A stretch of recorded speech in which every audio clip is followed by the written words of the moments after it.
Sinabi nila, ako daw ay krung-krung. Ako daw ay baliw. Ako daw ay wala sa tamang pag-iisip. Ano bang sabi ko sa inyong lahat? Psychological test, kahit ano yan, neuropsychiatric test, kahit anong pang test yan. Gagawin ko yan. Pero dapat magpa-drug test ang lahat ng mga nagtatrabaho sa Office of the President, sa Office of the Vice President, sa lahat ng opisina ng Senado, sa lahat ng opisina ng House of Representatives, sa lahat ng departamento ng ating bayan, ng ating pamahalaan. Ako ang ginagawa ninyong punching bag para hindi napapansin, nakikita, naririnig ng mga tao ang kalokohan, ang korupsyon, at ang katiwalian na ginagawa sa gobyerno.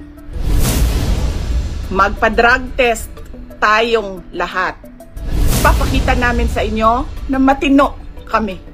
Magpapa-drug test kaming lahat.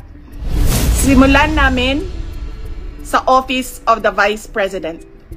Mahal ko kayong lahat. Mahal ko itong bayan natin. Laban.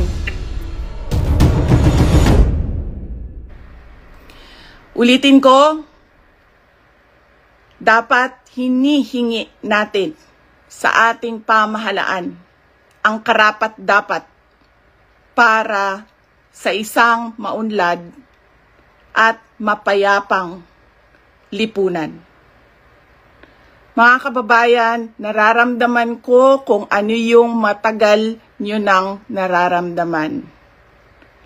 Sinubukan ko na magtrabaho ng maayos sa Department of Education dahil yun naman ang aking pangako sa inyo.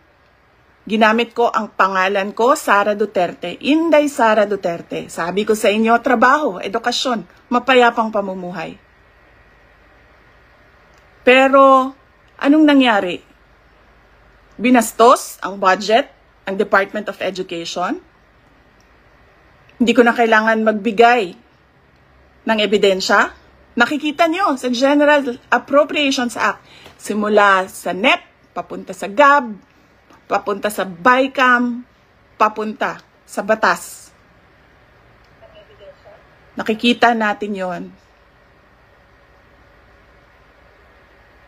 Dapat hinihingi natin na matino ang mga namumuno sa atin. Sinabi nila, ako daw ay krung-krung. Ako daw ay baliw. Ako daw ay wala sa tamang pag-iisip. Ano bang sabi ko sa inyong lahat? Psychological test, kahit ano yan, neuropsychiatric test, kahit anong pang test yan. Gagawin ko yan. Dagdagan ko pa ng drug test. Pero dapat magpa-drug test ang lahat ng mga nagtatrabaho sa Office of the President, sa Office of the Vice President, sa lahat ng opisina ng Senado, sa lahat ng opisina ng House of Representatives, sa lahat ng departamento ng ating bayan, ng ating pamahalaan. 'Di ba? Ano pang test ang gusto niyong idagdag ko? Wala na kayong mapuna sa akin. Pinagtatakpan ninyo ang mga kakulangan ng pamahalaan. Ako ang ginagawa ninyong punching bag para hindi napapansin, nakikita, naririnig ng mga tao ang kalokohan, ang korupsyon, at ang katiwalian na ginagawa sa gobyerno. Magpa-drug test tayong lahat sa harap ng taong bayan. Dalawa lang yan, mga kababayan. Ibigay namin ang mga pangako namin sa inyo noong nangangampanya kami. At papakita namin sa inyo na matino kami. Magpapadrug test kaming lahat. Simulan namin sa Office of the Vice President.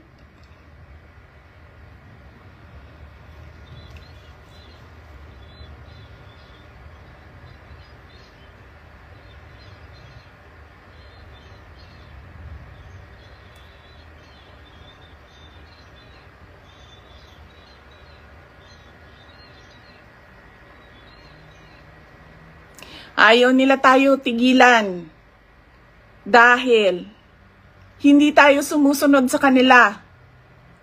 Hindi tayo nabibili ng pera. Ano pa ba ang kailangan ng isang taong sanay na sa hirap na wala na siyang ibang alam kundi ang maging mahirap dahil hindi niya nakikita ang hustisya mula sa gobyerno? Mabibili mo pa ba yan? Hindi na. Dahil ang tao sanay sa hirap. At mali yun. Mali yun. Na ang taong bayan ay naghihirap.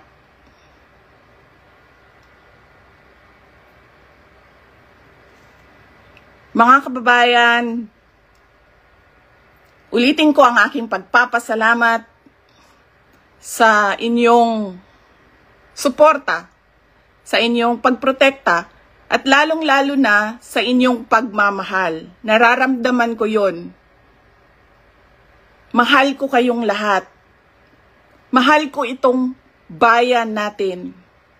Wala na po tayong ibang bayan. Hindi po tayo mga politiko at mga mayayaman na meron pong bahay kung saan-saan. Sa Australia, sa Singapore, sa Amerika, sa Spain, sa Europe, kung saan-saan ang mga bahay nila. Napakadali sa kanila na talikuran ang bayan. Pero tayo, saan tayo pupunta? Sa mga probinsya lang natin. Sa Samar, sa Leyte, sa Cebu, sa Bohol, sa Siquijor, sa Negros Oriental, sa Negros Occidental, sa Panay Island, sa Mindanao, sa Luzon. Doon lang tayo makakapunta, makakauwi kung magulo ang bayan. Pero ang mga mayayaman at mga politiko, iiwanan lang tayo. Kaya mga kababayan, paniguraduhin nyo na hinihingi ninyo sa gobyerno kung ano yung karapat-dapat para sa ating lahat.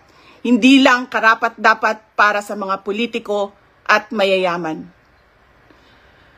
Nagpapasalamat po ako at paalala po ulit sa inyong lahat, peaceful assembly sa ilalim ng freedom of speech ang ating hangad.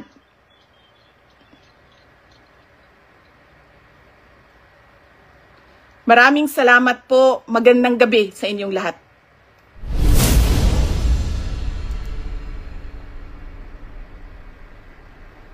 Laban.